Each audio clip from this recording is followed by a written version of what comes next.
Hi, and welcome back to Bold and Blissful Woman, where we help you connect with your feminine essence to create the extraordinary life and love you desire. Today, we have a very special guest. Her name is Abiola Abrams. She's going to be talking to us about radical self love today. Welcome, Abiola. I'm so glad to have you here. Hello, Goddess Nicole. Thank you so much for inviting me into this beautiful conversation about bliss. Yes, I'm so excited. Can you tell a little bit about, yourself to the audience? What is it that you're currently doing, your book, everything? Absolutely, Nicole. So I am known as the midwife for your inspired life. And what that means is that basically I'm a self-worth midwife, that my great-grandmother in Guyana helped women to give birth to babies. She was a midwife and a women's fertility healer. Wow. And I say that I help women to give birth to ourselves. And so the way that I do that is as an award-winning author, as a transformational speaker, as a media personality, and as an empowerment coach. And so those are the things that I do. It's only one thing, really, just on different platforms and in different ways. Yes, that definitely. Can you talk a little bit about, what is the exact definition of giving birth to yourself? Yes. Oh, that's such a great question. So all of us, when we are born and we grow up as, little girls, a lot of us, if you watch a little girl when she's playing, she's free, she's having fun. I have a 1-year-old niece and, she does her own thing and she feels comfortable in her skin. And one of the really cool things that I love about my brother, my brother said to us as a family, he said, any fears that you all have as adults, I don't want you all expressing them around her because I don't want you to pass your adult fears onto her. I want her to interpret life for herself. But most of us didn't have that. I didn't have that growing up. And so, we inherited all kinds of fears, all kinds of insecurities, all kinds of things that, we were told were wrong with us. Our hair, look at your hair like mine, our beautiful hair, our beautiful skin, or, the way that we talk. I was told on a daily basis, go back to your country. We all had everybody's got stuff. We all come in and we've got stuff. My parents' relationship wasn't always happy. All kinds of things that kind of take us away, I believe, from our true selves, from who we are, because then we have all of these fears, all of these insecurities, all of these things that block our self-love. There were times that I was very deeply self-hatred. I had disordered eating and all kinds of issues, unhealthy relationships, etc. And so when I mention giving birth to ourselves, I mean coming back, peeling away those layers, all that stuff that we put on, the masks that we wear. Paul Laurence Dunbar, the poet, said we wear the mask that grins and lies. All of those things, and getting back to the essence of who we would be without any of that stuff. That's giving birth to who you are. That's beautiful. So, I wholeheartedly believe this. Like my entire message in life is about this. So I want to, yes, exactly. So I want to ask you, how does a person, go from that stage of, everybody has desires, but then they fear that they won't be able to, actualize them. How do you start to move yourself from that fear to actually, doing what you love or expressing your highest truth? Yes, well, that's such a great question because it's our comfort zone that holds us back. If you say to anyone, hey, would you like some rejection? No. Who is signing up for that? But that's what risk, is going, at some point you're going to be rejected. Some point you're going to fail. Some people, when I'm talking about going out there and risking it all and, living your dreams, answering your calling, they feel like, okay, well, just I'm going to go for it and I'm not going to get smacked down. I'm not saying that. I'm saying, yes, you probably will get smacked down. Yes, you probably will fall down, but it's about the getting back up. It's about the going out there and breaking your comfort zone. And so what I recommend is take baby steps. Maybe you want to keep a courage journal and just keep little baby steps of, okay, every day I'm going to do one thing that's a little bit out of my comfort zone. So if you're afraid to speak on a stage, maybe you accept that offer. If you have anxiety and you're afraid to be, in places where there are huge crowds or around family who, you've had issues with, whatever, we've all got stuff. Take a little step and step outside of your comfort zone and be able to stretch yourself a little bit. I love that. So what happens when you first take that step and things don't go as you expect them to? Like, how do you take the situations that happen that on the outside look like they're not in your favor? Like, what's a healthy way of looking at those situations? Well, here's the thing that most of us, when we get that, things don't work out the way that we thought, we are like, okay, I'm not doing that again. We feel like, all right, that hurt, or, that scared me, or I felt stupid, or I look dumb. I'm not going to do that again. I think the healthy way is to revise it in your head and say, I did look dumb, but so what? What does that mean? You see, we're working with, the reptilian part of our brain that says to us, oh my God, any fear puts us in danger of death. But thankfully that's not the world that we're living in. And so when you step on a stage, it may feel to you like, oh my God, I'm going to die. But really, what is the worst that could happen? Suppose everyone throws, metaphorical tomatoes at you and you're the worst and you suck. So what? And so coming to be able to say, so what, is a really, is a really powerful thing. Like, okay, I may fall. So what? They may not like me. So what? And so that inner voice, that inner bully, as I call it in the Sacred Bombshell Handbook of Self-Love, that inner bully that will say to you, you're not enough. They won't like you. You'll suck. Be able to say, so what? And so there are all kinds of healing modalities that you can use to help with this. One of them is called EFT, Emotional Freedom Technique, tapping. And that's been very helpful for me as someone who has dealt with anxiety and fears and, all of those kinds of things.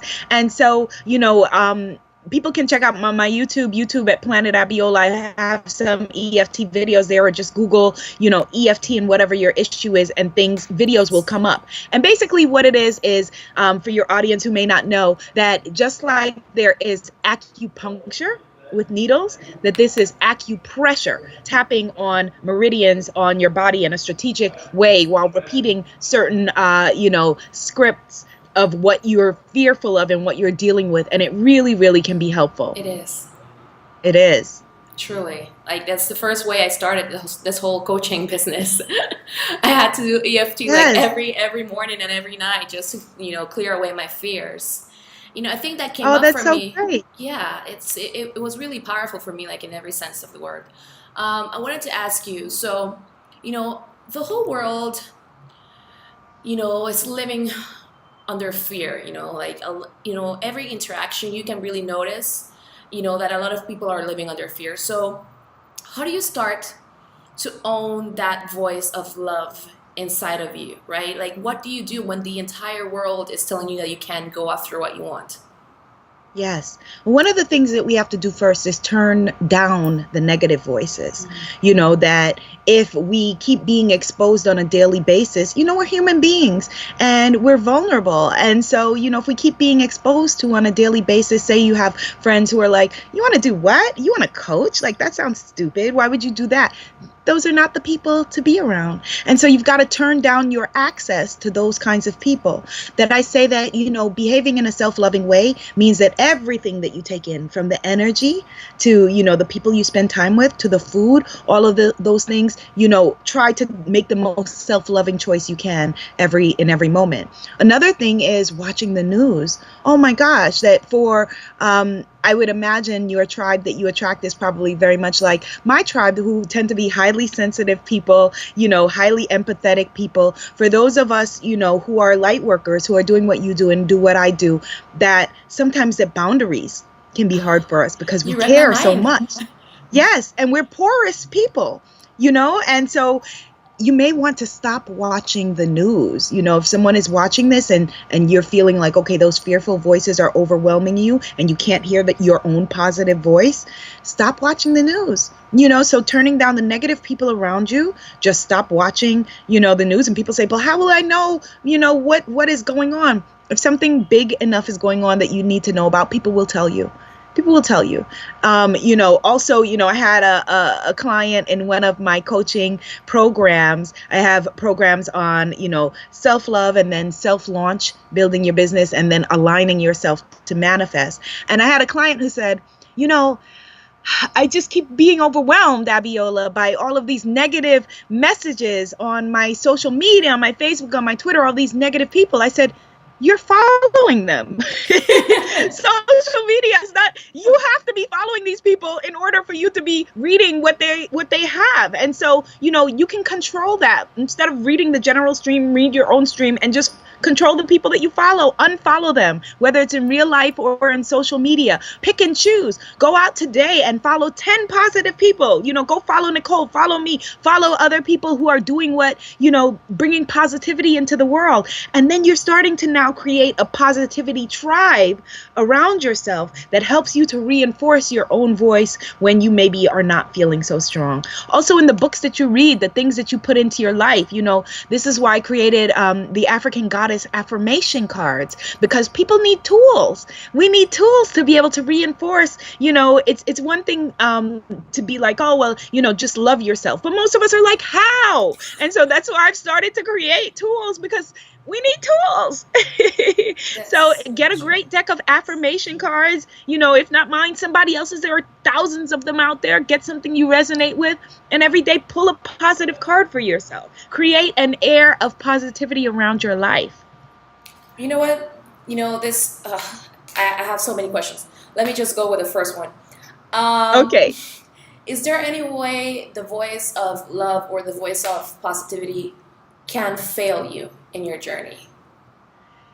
I think that the voice of love actually never fails you. That there are two emotions, there's fear and there is love. And that voice of love never fails us. However, most of the time we don't know how to hear it because we have been so conditioned out of it. One of my 50,000 jobs as a Caribbean person is that I'm an Essence magazine advice columnist. And 99% of the beautiful women, I would say, who write to me for advice, they know the answer already. But we're asking for permission to live our lives. We're asking for permission for someone to tell us, no, don't do that, move on, whatever it is. And so, one of the big questions that I get is, how do I know if it's my intuition? And how do I know that if it's my fear voice? That a lot of us, we can't tell the difference because there's all this stuff, that is going on. And so ask yourself in the moment, if you are ever confused about anything, from something as simple as what to eat, or should I go out with him or her, or is this the job to take, or whatever, what is the most self-loving choice I can make right now? Ask yourself that. What is the most self-loving choice that I can make? And that will help you it'll help to clarify for you the road and the pathway you should be going down. I'm a little scared because you're reading my mind completely. It's like, my questions. Right. So I think that most people don't. So how do you go from asking permission always and learning to trust that voice, even if what your voice tells you clashes with somebody else's belief? Yes. I understand this innately because I had people pleaser complex for a very long time. I was raised to be, a good person and a good girl and, all of those things, like a good Caribbean daughter, follow directions, get your education, go down the right path, all of those things, which there's positivity in that on one hand, but on the other hand, where it's about, the opinion of other people mattering more than the opinion of yourself, that's where it gets tricky, and I even in the Sacred Bombshell Handbook of Self-Love and on my blog at sacredbombshell.com, I put up a permission slip for women, like, here's a permission slip for yourself to give yourself that permission, because it really is a mindset shift of you have permission to be you. Many of us were never taught that. We just don't know that. And so, start to make a list. I call it the beach bucket list. Bucket list is a list. Okay, at the end of my life, here are the things I want to do before I, pass on. A beach bucket list here are the things I want to do in this year. And so whether it's running a marathon or whatever, or being able to talk back to that aunt who, always says something disrespectful and you don't know what to say. And go down that list, giving yourself permission. Again, baby steps, each step at a time, one at a time, giving yourself permission in order to make those moves. That's how big jumps and big changes are really made. It's in the small decisions. It's in the small decisions made one day and one moment at a time. And the beautiful thing is that when you clean up one area of your life, the rest starts to rectify itself as well. So rather than being like, oh my God, my whole life is a mess, I've got to clean it all up. If you start to clean up maybe the finances, the love life starts to clean up, the whatever, because it's the same issues that are affecting us. If you're not giving yourself permission in order to receive and be abundant, you're not giving in your finances and your business, you're not giving yourself permission to receive and be abundant with your sacred relationships, your partnerships. It's the same stuff. How we do anything is how we do everything. So start to clean it up on a small basis, in one area, and it does start to help with all of the rest. How does one person start or, develop that self-awareness to know the way that they're actually doing things right now? I think that if you are watching this and this is resonating with you in your heart and in your belly, take that as a sign. If you are looking for a sign, this is it. That there are signs that come to us, from all kinds of ways, that people are looking for, the mountain to start speaking or whatever. It may not be the mountain. It may be your manicurist who says to you, hey, you still with that guy? Or have you left your job yet? Or whatever it is, you still not talking to that person? And then start to, peel away the things that you are holding on to. This for me was really big, because I come from a family of like people who hold on to stuff, emotionally and physically. And so learning how to let go of things that are not working is big. There are a lot of people who would rather be wrong and strong and hold on to things and have stupid grudges and things like that. Just start to be able to develop a practice of letting go of things that are not working. Start to try to take things in a more light form of being. Guided meditation and visualization is great for this. I have 2 meditation albums. Ian Levant Sant has meditation albums. Dr. Wayne Dyer has meditation albums. Gabrielle Bernstein. There are great tools that are out there. And every day, start to have some kind of a practice. The thing is that people come to seminars or whatever it is or summits and then expect, oh my gosh, they feel motivated, they feel great. And then they go back to their real life and they want to take all this action and then nothing happens. Well, nothing happened because you didn't make it happen. And so you have to take the steps that, the inspiration that someone is going to get from this conversation, that's great. But then afterward, now what are you going to do? How are you going to incorporate this into your life on a daily basis? Maybe every day now you start to keep a positivity journal, and you write down, 5, positive actions that you took during that day, or a courage journal. 5 ways that I was courageous and I stepped up. Make it a practice. It's like bathing. You have to keep at it. You don't just do it once and it's like, I'm clean and you're done. No, you have to keep on doing it. Right. I love that.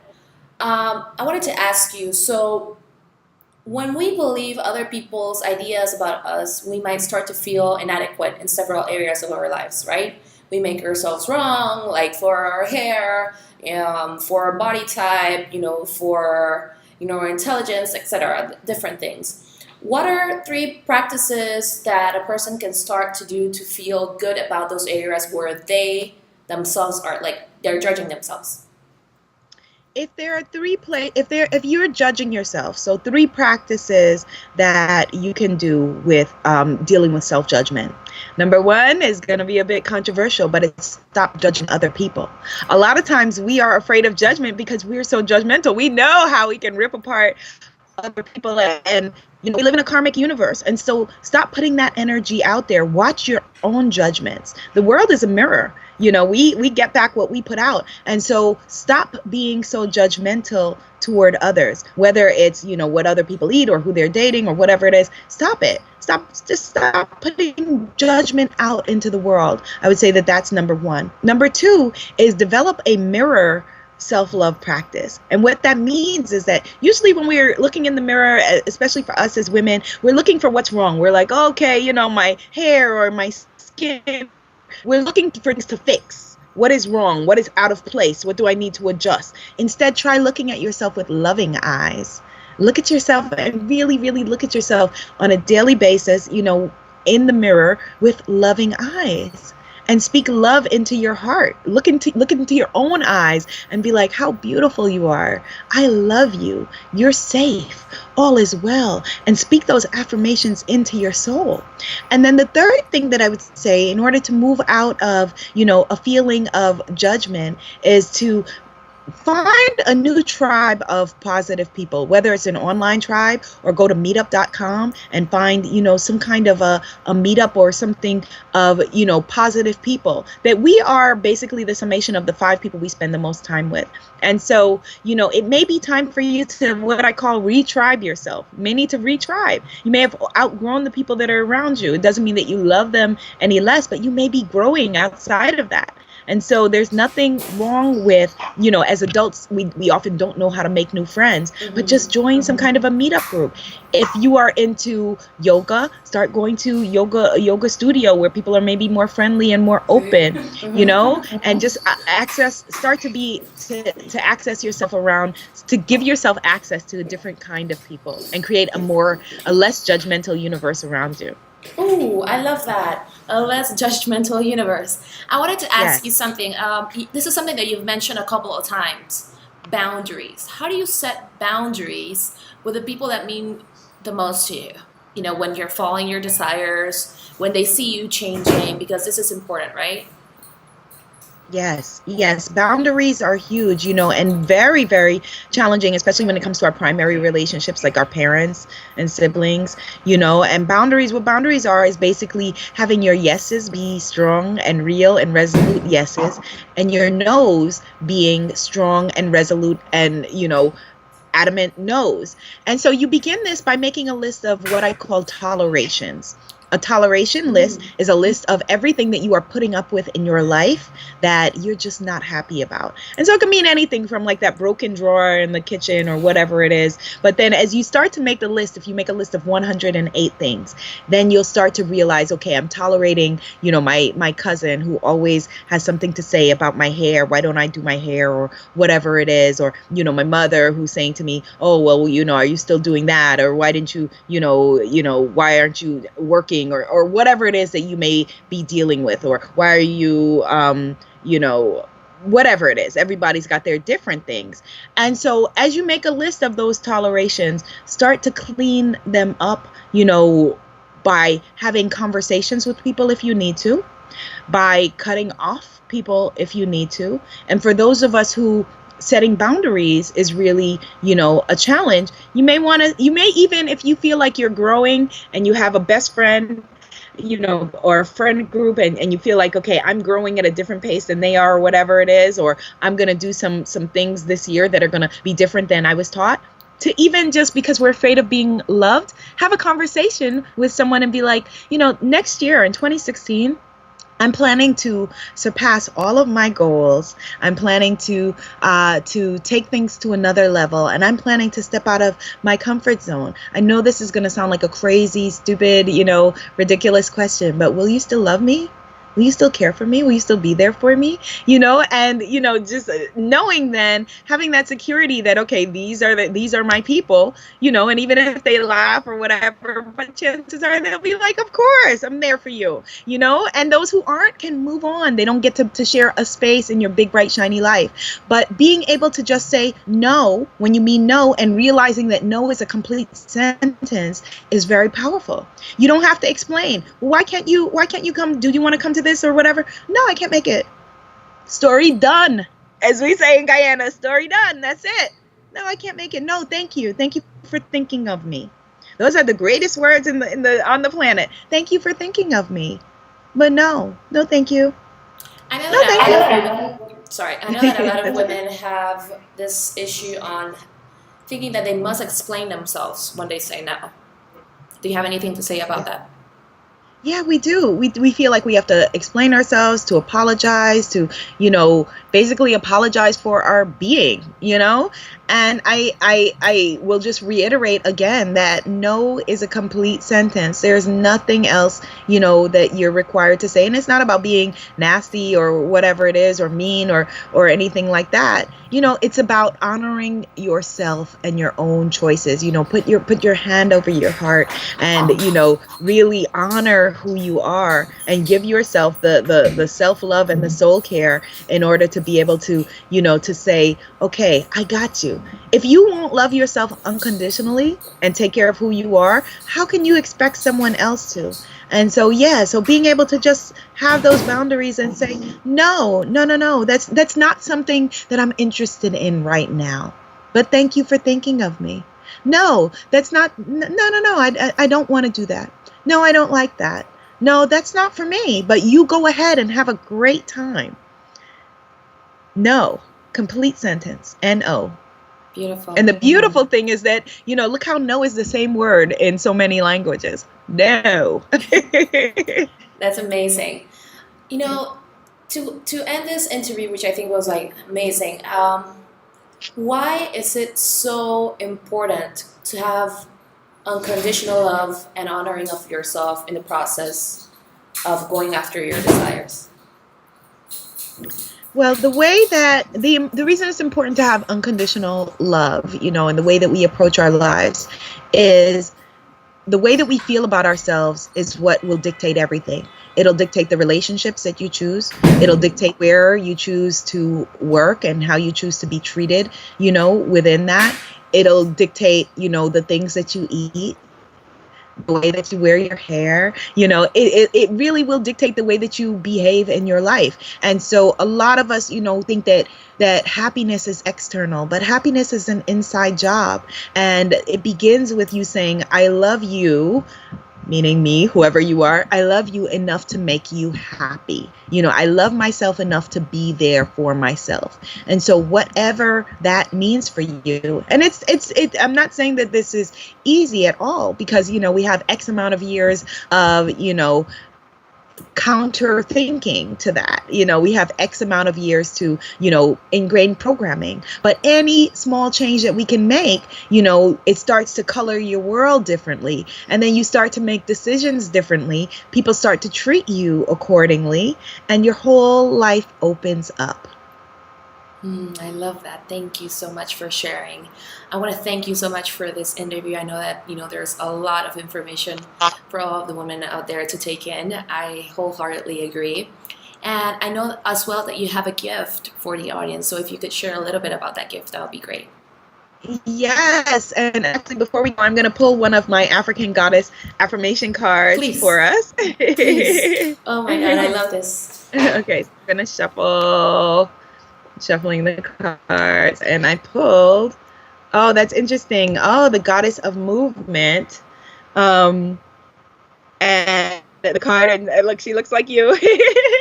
I accept my incredible body just the way that it is. How do you treat your body? What if you loved your belly, your arms, your breasts, your legs, your butt just the way that they are? When we love ourselves, we appreciate the miracle of our bodies for all they can do, not what they can't.